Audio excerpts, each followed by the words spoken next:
علی مرزا صحابہ کی گستاخی کرنے میں بہت آگے بڑھتا جا رہا ہے، خصوصاً بنی امیہ کے جو صحابہ تھے اور خاص حضرت امیر معاویہ رضی اللہ عنہ جیسے ذیل القدر صحابی کی گستاخی میں بہت آگے ہیں۔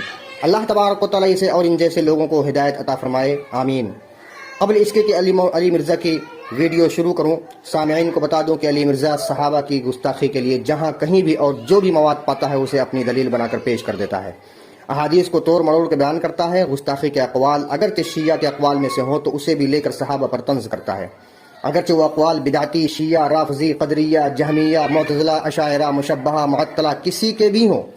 اسی طرح اس ویڈیو کے اندر ایک شخص علی بن جعد ہے جو شیعہ اور بدعتی اور جہمی ہے، اس کے قول کو لے کر اپنی چوتھی دلیل بنا کر امیر معاویہ رضی اللہ عنہ پر طنز کر رہا ہے۔ آپ یہ ویڈیو سماعت کریں۔ آج چوتھا ریفرنس علی ابن الجعد، ابن الجود بھی پڑھتے ہیں، یہ جود لفظ غلط ہے، یہ زبر کے ساتھ ہے، بار اردو میں چل جاتا ہے، مولویوں کو زیادہ ایزا ہوتا ہے، میں ویسے آپ کو کلیریفائی کر رہا ہوں، کوئی فرق نہیں پڑتا، آپ جود پڑھ لیں میرے شکل سے، عربی میں جعد لفظ ہے۔ ان کے بارے میں ابن حجر اسقلانی نے تہذیب التہذیب کے اندر، جو آپ سمجھ لیں اسماء الرجال کے اوپر ایک اتھینٹک بک مانی جاتی ہے، اس میں نقل کیا، اور اس کی سند کو شیخ زبیر الزئی رحمہ اللہ تعالی نے کتاب کے اندر، تو وہ ہماری عکابی نظروں سے وہ چیز بچی نہیں ہے، تو وہ ہم نے پکڑ لی۔ 77 نمبر پیج پہ وہ لکھتے ہیں کہ علی ابن الجعد کہا کرتے تھے، مجھے یہ برا نہیں لگتا کہ اللہ تعالیٰ معاویہ کو عذاب دے۔ یہ جملہ آج تک میں نے کبھی بیان نہیں کیا، خود اپنے ریفرنس سے۔ یہ اتنا بڑا جملہ بول کے جو یہ کہہ رہا ہے کہ مجھے یہ برا نہیں لگے گا کہ قیامت والے دن حضرت معاویہ کو عذاب ہو، یہ اہل سنت کا امام ہے، احمد بن حنبل کا استاد ہے، امام بخاری کا استاد ہے، اس کی حدیث کی کتاب مانی جاتی ہے۔ شیخ زبیر صاحب نے بھی اس میں لکھا ہے کہ ہم اسے سیکھے ہی مانتے ہیں۔ اس کو کیوں نہیں رافضی کہتے یا نیم رافضی کہتے؟ نہیں، وہ بڑا ہے، تو ہم تو سلف کا فہم عوام کے سامنے بیان کر رہے ہیں، یہ آپ کے سلف ان کے بارے میں لکھ کے گئے ہیں جن کا آپ جھوٹا دفاع کرتے ہیں۔ یہ چوتھی دلیل کی ویڈیو ہے، آپ کو مکمل ویڈیو کا لنک دیا جا رہا ہے تاکہ کسی قسم کی پوشیدگی باقی نہ رہے۔ علی مرزا نے کہا، لفظ جعد کو کچھ لوگ جعد بھی پڑھتے ہیں لیکن یہ لفظ غلط ہے، ویسے کوئی فرق نہیں پڑتا کہ آپ جعد پڑھ لیں، اردو میں چل جاتا ہے۔ اس بات پر 3 سوال بنتے ہیں۔ کون سے لوگ لفظ جعد کو جود پڑھتے ہیں، واضح کریں۔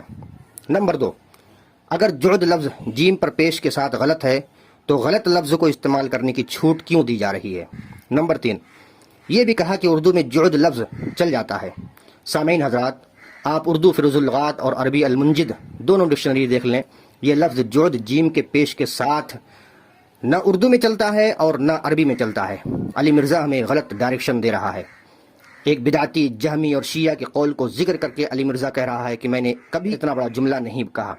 اس میں 4 باتیں ہیں۔ اتنا بڑا جملہ تم نے تو نہیں کہا، یعنی اس طرح کے چھوٹے چھوٹے جملے تم کہا کرتے ہو۔ نمبر 2، تم اتنا بڑا جملہ کہہ بھی نہیں سکتے ہو، جتنے مسلمان ہیں سب تم کو پکا رافضی سمجھ کر تم سے دور بھاگ جائیں گے۔ تم تو مسلمان خصوصاً نوجوانوں کے ذہن میں سلو پوائزن بھر رہے ہو، تمہارے سارے جملے صحابہ گستاخی پر جا کر ختم ہوتے ہیں۔ نمبر 3، اگر تم اتنا بڑا جملہ نہیں بولتے ہو تو اتنے بڑے گستاخی سے لبریز جملے کو اپنی چوتھی دلیل کیوں بنا کر پیش کر رہے ہو۔ نمبر 4، شیخ زبیر الزئی رحمہ اللہ کا درج شدہ وہ جملہ علی مرزا نے پکڑ لیا ہے۔ یہ تو مکھی کی مثال ہے کہ سارے بدن کو چھوڑ کر گندے زخم پر جا کر بیٹھتی ہے۔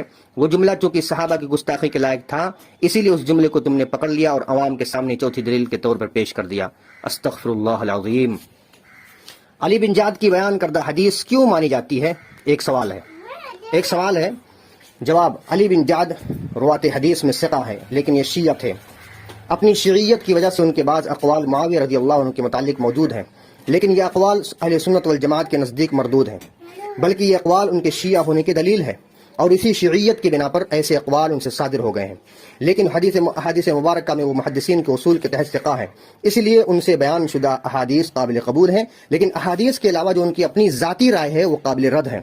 شیعوں کی احادیث میں مقبولیت کے تعلق سے امام ابن عدی رحمۃ اللہ علیہ فرماتے ہیں، وہ روایات میں اہل صدق میں سے ہے، اگرچہ اس کا مذہب شیعہ ہی کیوں نہ ہو، اور روایت میں اس کا شمار صحیح ہے، جائز ہے، اس میں کوئی حرج نہیں ہے۔ سامعین کرام، گزشتہ ادوار میں شیعہ کسے کہا جاتا تھا یہ بھی سن لیں، کیونکہ علی مرزا آج کے شیعوں جیسا پہلے کے شیعوں کو سمجھتا ہے۔ علامہ امام ابن حجر اسقلانی رحمۃ اللہ علیہ نے فرمایا، متقدمین کی اصطلاح میں شیعہ وہ ہے جس کا اعتقاد ہو کہ حضرت علی رضی اللہ عنہ حضرت عثمان رضی اللہ عنہ سے افضل تھے، اور حضرت علی رضی اللہ عنہ اپنی جنگوں میں صحیح تھے اور ان کی مخالفت کرنے والے خطا کار ہیں، اور شاید ان میں سے بعض کا عقیدہ یہ تھا کہ حضرت علی رضی اللہ عنہ اللہ کے رسول صلی اللہ علیہ وسلم کے بعد مخلوق میں سب سے بہتر ہیں۔ اگر اسی کا عقیدہ رکھتا ہو اور متقی ہو، دیندار ہو، دیانتدار ہو، مجتہد ہو، تو اس کی روایت اس کی وجہ سے رد نہیں ہوتی۔ تہذیب و تہذیب جلد نمبر 1 صفحہ نمبر 53۔ امام ذہبی رحمۃ اللہ علیہ نے اسی لیے کہا علی بن جعد میں بدعت ہے۔ امام مسلم رحمۃ اللہ علیہ نے فرمایا ثقہ لیکنہ جہمی، ثقہ ہے لیکن جہمی ہے۔ میزان الاعتدال صفحہ نمبر 116۔ شیعہ اور بدعتی کی روایت کے سلسلے میں محدث شیخ زبیر علی زئی رحمہ اللہ فرماتے ہیں ثقہ و صدوق کی روایت مقبول ہوگی، اور ثقہ و صدوق راوی کا قدری مرجی وغیرہ ہونا علت قادحہ نہیں ہے۔ الحدیث 121 صفحہ نمبر 23۔ مولانا سرفراز خان صفدر حنفی رحمہ اللہ لکھتے ہیں اصول حدیث کے روح سے راوی کا خارجی یا جہمی، معتزلی یا مرجی وغیرہ ہونا اس کے ثقافت پر قطعاً اثر انداز نہیں ہوتا۔ احسن الکلام جلد نمبر 1 صفحہ نمبر 49۔ لہذا معلوم ہوا کہ بدعتی، جہمی اور شیعہ اگر اصول حدیث کے تحت ثقہ و صدوق ہوں تو ان سے روایت لی جائے گی، لیکن ان کے اپنے اقوال جو خلاف شریعت ہوں گے وہ قابل رد ہوں گے۔ اسی طرح یہ قول بھی قابل رد ہے، لیکن علی مرزا چونکہ صحابہ کی گستاخی کا مواد کہیں نہ کہیں وہ ملنے چاہیے، اس لیے وہ کسی کا بھی قول اٹھا کر دلیل کے طور پر پیش کر دیتا ہے۔ علی مرزا کہہ رہا ہے علی بن جعد کو رافضی کیوں نہیں کہتے؟ جواباً عرض ہے کہ جتنی چیزیں کہنی چاہیے تھیں انہیں کہا گیا۔ علامہ ابن حجر اسقلانی رحمۃ اللہ علیہ نے شیعہ کہا ہے، امام ذہبی رحمہ اللہ نے اسے بدعتی کہا ہے، امام مسلم رحمہ اللہ نے اسے جہمی کہا ہے۔ علی مرزا صاحب، لوگ آپ کو رافضی اور نیم رافضی کہتے ہیں، تو کیا سبھی کو رافضی کہا جائے؟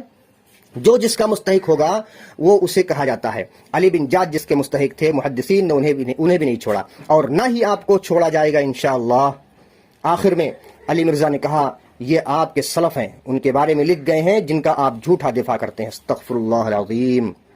یعنی حضرت معاویہ رضی اللہ عنہ جیسے صحابی رسول، کاتب وحی، نبی اکرم صلی اللہ علیہ وسلم کے سگے سالے اور سگے رشتہ دار کا دفاع کرنا جھوٹا دفاع ہے؟